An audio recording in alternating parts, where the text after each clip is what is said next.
Hello friends, આજે આપણે ઊંધિયું કઈ રીતે બનાવાય તેની રેસીપી જોઈએ. એક રતાળું સમારીને લેવાનું છે અને એક કેપ્સિકમ મરચું લેવાનું છે અને થોડા વટાણા લેવાના છે અને થોડું શક્કરિયા સમારીને લેવાના છે અને ગાજર સમારીને લેવાના છે અને થોડા રીંગણ સમારીને લેવાના છે. તુવેરના દાણા લેવાના છે અને પાપડી છાડાવાળી લેવાની છે. આવી રીતે બધા જ શાક લેવાના છે ઊંધિયામાં. હવે આપણે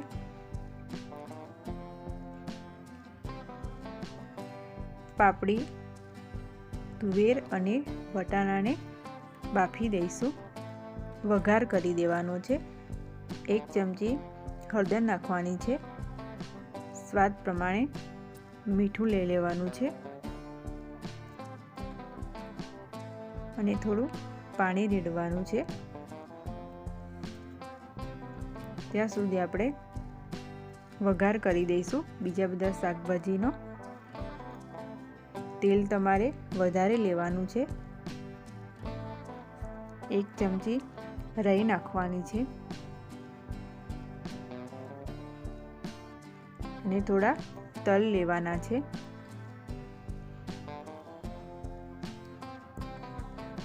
હવે આપણે રતાળું એડ કરી દઈશું અને બટાકા એડ કરી દઈશું.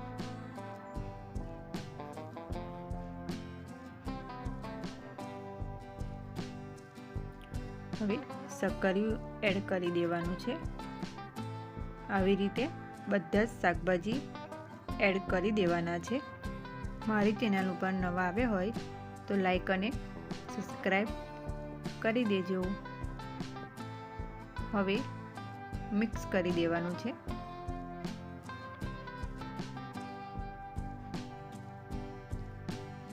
એક ચમચી હળદર એડ કરવાની છે અને સ્વાદ અનુસાર મીઠું એડ કરી દેવાનું છે. પછી બધું મિક્સ કરી દેવાનું છે અને આને અડધો કલાક થવા દેવાનું છે.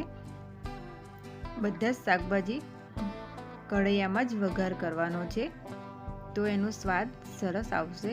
હવે આપણે ત્યાં સુધી એના મુઠિયા બનાવી દઈશું. થોડી મેથીની ભાજી લીધી છે અને લીલું લસણ સમારીને લીધું છે. હવે આદુ મરચાંની પેસ્ટ એડ કરવાની છે. જે પ્રમાણે તીખું ખાતા હોય એ પ્રમાણે. હવે ઘઉંનો જાડો લોટ લેવાનો છે 1 વાડકી અને 1 વાડકી ચણાનો લોટ લેવાનો છે અને 1 ચમચી હળદર એડ કરી દેવાની છે અને સ્વાદ અનુસાર મીઠું એડ કરી દેવાનું છે. હવે એમાં મોવન એડ કરીશું. 2 પરી મોવન લેવાનું છે.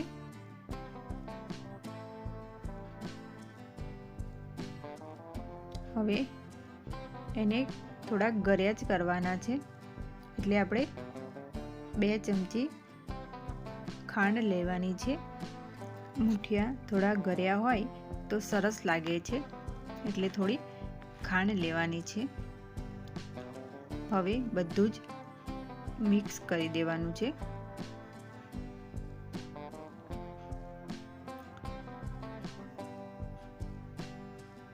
આવી રીતે બધું મિક્સ કરી દેવાનું છે અને થોડું થોડું પાણી લઈને લોટને બાંધી દેવાનો છે.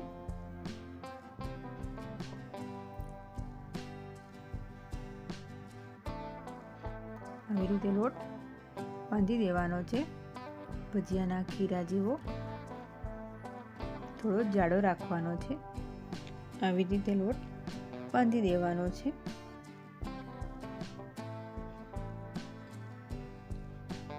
હવે લોટ બંધાઈ ગયો છે. હવે આપણે ખારો લઈશું અને ઉપર 1 પરી ગરમ તેલ એડ કરી દેવાનું છે એટલે આપણા ભજીયા સરસ સોફ્ટ થશે. હવે તેલ એડ કર્યા પછી આપણે આવી રીતે મિક્સ કરી દેવાનું છે. મારી રેસીપી પસંદ આવી હોય તો લાઈક અને સબસ્ક્રાઈબ કરી દેજો.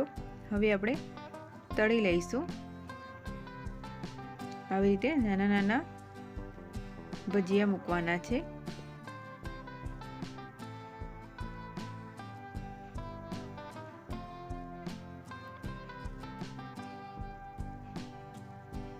બધા જ ભજીયા આવી રીતે તળી લેવાના છે.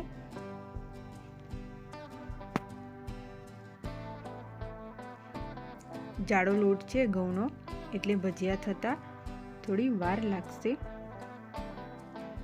હવે આપણે ફેરવી લઈશું.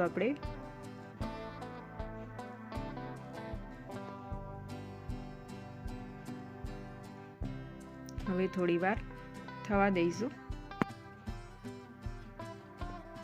હવે થઈ ગયા છે અને સરસ ગ્રીન કલર આવી ગયો છે.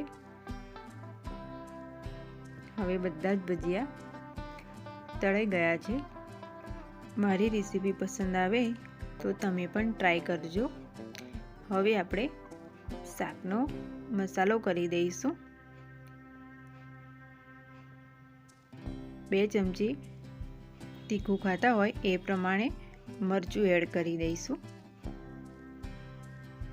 અને ઉધિયાનો મસાલો એડ કરી દેવાનો છે અને થોડો ગરમ મસાલો એડ કરી દઈશું. હવે આપણે લીલું લસણ એડ કરવાનું છે અને થોડા ધાણા એડ કરી દેવાના છે. હવે મૂઠિયા તળ્યા હતા એ આપણે એડ કરી દેવાના છે. હવે મિક્સ કરી દેવાનું છે અને થોડી ખાંડ એડ કરવાની છે.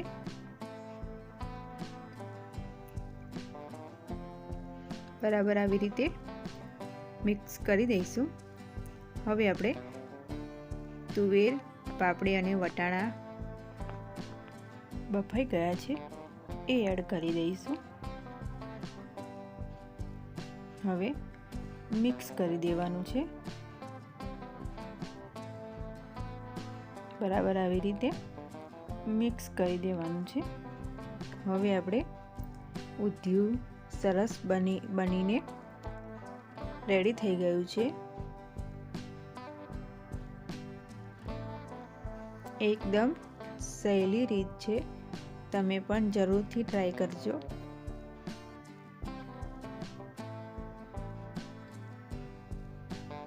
હવે એક નવા વિડીયો સાથે મળીશું. Thank you for watching.